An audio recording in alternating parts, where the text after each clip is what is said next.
Hello again and welcome back to Nuts on Cars. So today we're going to talk about the BMW M4. So this is a 2015-2016 model and we've done 15,000 miles in it. So what we want to talk to you about is what's it like to own, what does it sound like, and what does it drive like. So yeah, firstly I just want to quickly talk you through the spec. So we ordered this from brand new and as you can see it's in mineral grey. Now, option wise, didn't put a huge amount on it. It's got the black wheels. Now most M4s have got those wheels and it just transforms the car, so that was essential in our opinion. We've also got, now this is a bit controversial, because again, like the Carrera T, we went for a sunroof, so that then deletes the carbon roof that you get standard on an M4. So yeah, in terms of a driver's car, that's probably the wrong thing to do, but we like sunroofs, so it's there. So coming inside the car, we've gone for Silverstone interior, which I think looks really nice. Mostly it's black, but then the seats and just little bits of the door card are Silverstone, so it's still practical but looks amazing. And then we chose to go for no privacy glass. We tried to make it look as less chavvy as possible, so subtle colour on the outside, light colour on the inside, no privacy, so you can see it all. So yeah, we think it looks good. Now inside we've got option wise high beam assist, Harman Kardon. Now that enables you to turn off the active exhaust, which gets rid of that fake noise that they pump into the cabin, which we don't like, so that was there. And other than that was carbon inlay, so I believe that's pretty much everything we got on the car. So what we're going to do, go for a drive, have a chat, and yeah, give our opinion on it.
About ownership and drive. So what's your, compared to previous M3/M4 that you've had, how does this rank compared to so you've had E46, E92, two of them, where would you say this ranks?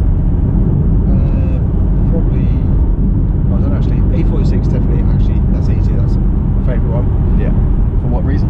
Because it was, I suppose if you go back in time it might feel different, but it was just everything you wanted in a sports car. It was 4 seats, decent boot, drove better than the 911. I actually had a 911 at the time, a 964, and sold it very shortly after, just because the M3 E46 was actually so much better. Yeah, it kind of got rid of your, well, you always loved Porsches, but you didn't need a Porsche when you had that car. No, it actually it kind of put that to the side. It did for a bit, it fulfilled my driving thrill. Then I had the E92, and actually, although the engine was the big standout thing, the rest of the car I wasn't actually really that thrilled with. That was actually an early one, a non-EDC manual car, and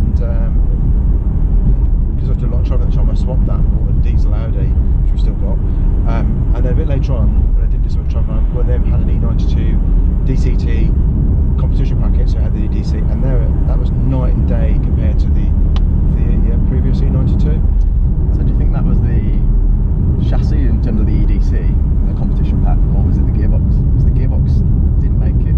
Both, because I'm die-hard manual, but that gearbox at the time just blew me away. And being 7-speed made the ratios much closer, and because the engine was very high revving, you really need to hang on the gears to get the most out of that engine, so it really matched the DCT. And then the car being just a little bit lower with the competition package and the EDC, it just felt like a different car. It felt like a different model to drive, and I really loved that car. That was one of the only cars I bought on contract hire, and it actually had to go back. And I tried to ring BMW and say, can I keep it longer? Can I buy it? And they said no, it has to go. It's a rare occurrence that I don't want the car to go. Yeah. Because you usually get bored.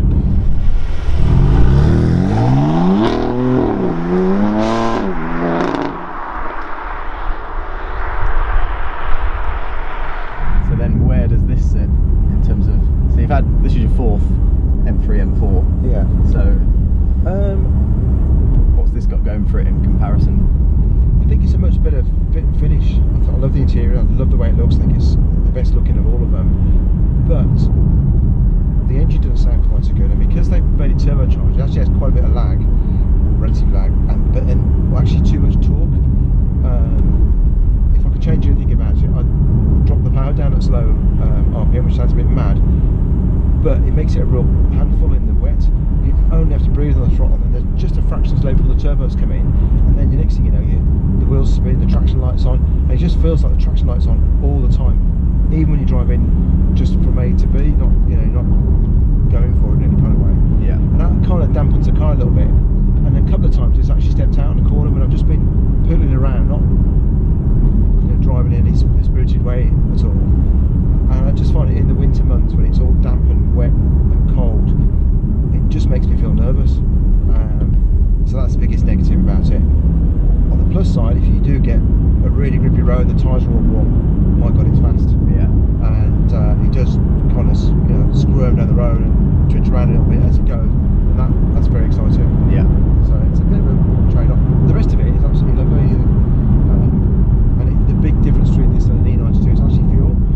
The E92 with the V8 engine, it only took us about 30% more economy, or better economy, but in reality it seems like loads. Yeah. So it's a better car, it just needs a little bit less power.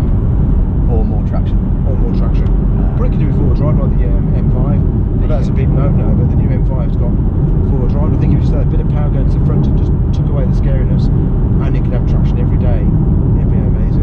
Yeah. I do enjoy that part, but not. It's when it's unexpected, isn't it? Yeah. That's when it's alright if it's got a lack of traction, but you're expecting it to happen. Exactly. It's when you're just not in the mood for it, and you just want to go to work, and it then tries to kill you. Then well, I always say that when he says, "Oh, do you like the M4?" I say, "Yeah, I love it." Apart from the fact it tries to kill me every day, I think it actually does. It is truly scary. Yeah. And the traction control catches it, but you feel it.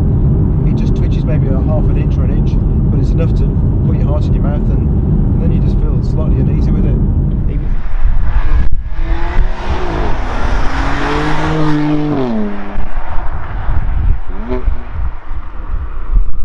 The other thing I don't like about it is the sound as well, particularly. You've got some trickery going on in the exhaust, which makes the flaps open and shut, and it's a bit artificial. And then to top it, they pump it through the speakers as well. So I've actually unplugged the box at the back that controls that, so that artificial sound comes cabin's gone. And then I've got a little app that just shuts the exhaust valves so they're completely closed, all completely open. And then that stops that droning that you get around about 4,000 RPM. So it feels a little bit artificial. It is. As a car, not just the noise. It's like trying really hard, but it just doesn't quite feel natural. I'd say that's it. Yeah. Fair comment.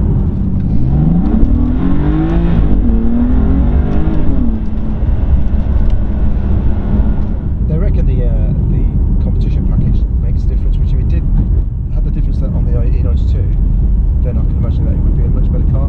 And the other thing is, this car came from the factory with Continental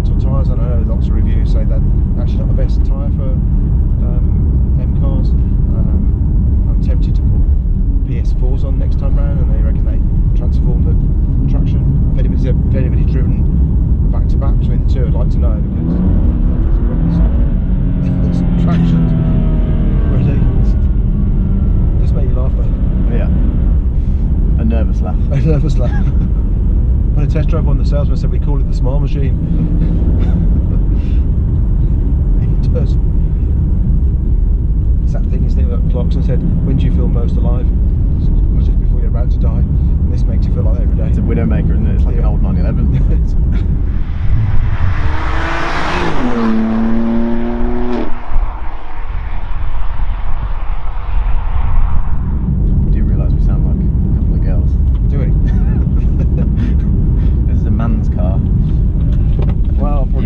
To live life on the edge of it. All that. What this?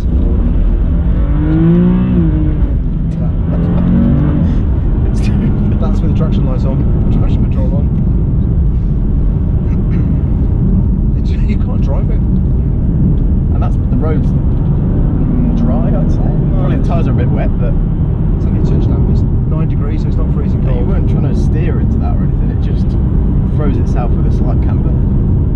And that's full traction on, it's not, you know, I never turn it off because it gets your heart going, and with that on, with the setting in full assistance, it's just not usable. We're all for fast cars, but you want to be able to use it. And fair enough, if the conditions are bad, you don't mind losing traction, but when it's all the time. But today you didn't expect. I was fairly straight then, and I expect to just go. Yeah. And you can't. And you drop it down to like 3 or 4 degrees, and it's a bit of a wet day. You can't stop the light coming on. Well, again, I can't drive it. In comparison to the GTS we drove 2 weeks ago, I mean that's got what, 60 horsepower less. Traction wise, it was on a different planet. Well, I don't have the 911, is You can power around a bend, you can got so much confidence to actually use all that power, and this, I reckon you use 200 horsepower most of the time because you can't use any more. True, right? It's dreadful. I can't really think of many times I've actually really exploited proper power blast in it because I really enjoyed it, because most of the time I have a little vertigo and then just give up because I don't feel very comfortable. The best bit about it is the actual driving it as a normal car. Yeah. In terms of, it's an M4, so it feels pretty special.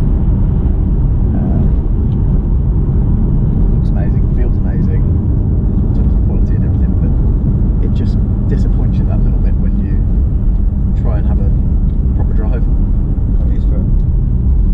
And really that's what the M4 should be, a proper driver's car, but 99% of the time I don't think you can use it as well. Well, I never felt that in the E92s or the E46. Yeah. It's only this that felt that in.